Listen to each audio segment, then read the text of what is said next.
నమస్తే, welcome to SR6 news. ఈవీఎంలను tampering చేసి చంద్రబాబు గెలిచారని కమలాపురం మాజీ ఎమ్మెల్యే రవీంద్రనాథ్ రెడ్డి అన్నారు. సింగపూర్లో కూర్చొని టెక్నికల్గా ట్యాంపరింగ్ చేశారన్నారు. బార్కోడ్ల ద్వారా ఇలా చేశారని అనుమానిస్తున్నామన్నారు. త్వరలోనే దీనిపై క్లారిటీ వస్తుందని చంద్రబాబు వ్యవస్థలను మేనేజ్ చేసి ఇదంతా నడిపించారన్నారు. రాష్ట్ర వ్యాప్తంగా ఈ స్కామ్ జరిగిందని, దీనిపై త్వరలోనే కోర్టుకు వెళ్తామని స్పష్టం చేశారు.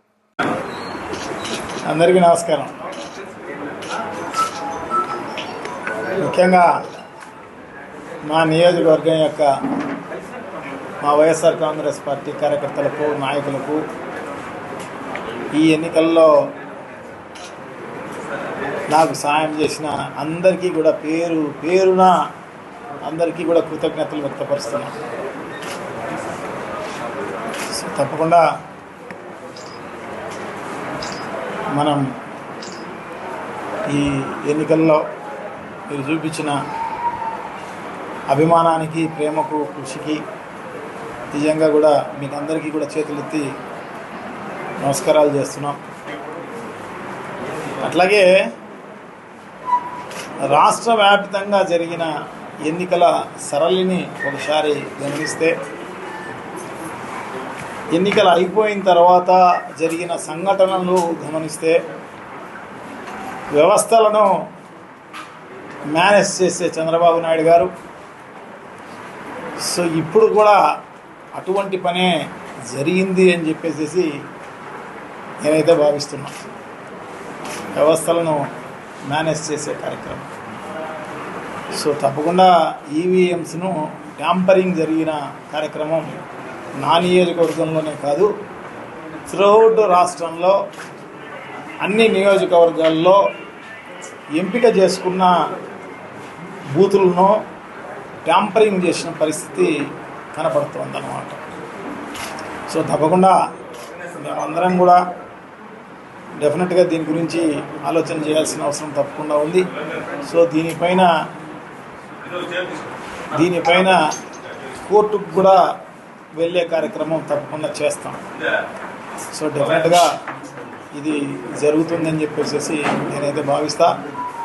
కోర్టులో ఉన్న మాకు న్యాయం జరుగుతుందేమో అని చెప్పేసి ఆశిస్తాం.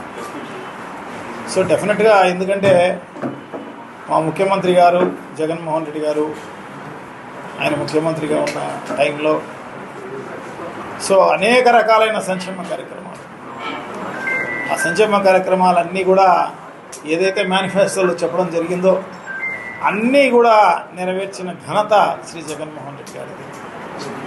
సో తప్పకుండా ఎవరికి కూడా తెలుగుదేశం పార్టీకి కూడా నష్టం జరగకోకుండా పార్టీలకు అతీతంగా, కులాలకు అతీతంగా, మతాలకు అతీతంగా, వర్గాలకు అతీతంగా అన్ని రకాలైన సంక్షేమ కార్యక్రమాలు చేయడం జరిగింది.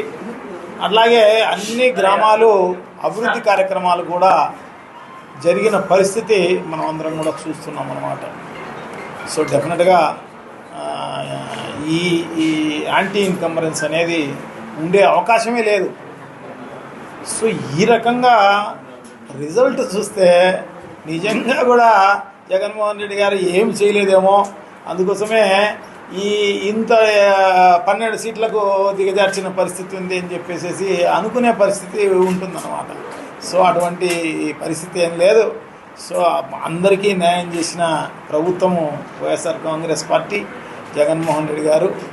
సో డెఫినెట్గా ఈ రిజల్ట్ కాదు, రావాల్సిన రిజల్ట్ ఇది కాదు, కానీ ఇది వ్యవస్థలు మేనేజ్ చేసే చంద్రబాబు నాయుడు గారు ఈ రకంగా ఉన్న పరిస్థితి. ఎందుకంటే ఎన్నికలు అయిపోతానే ఒక 15-20 రోజులు చంద్రబాబు నాయుడు గారు డిసప్పేర్ అయిపోయినారు.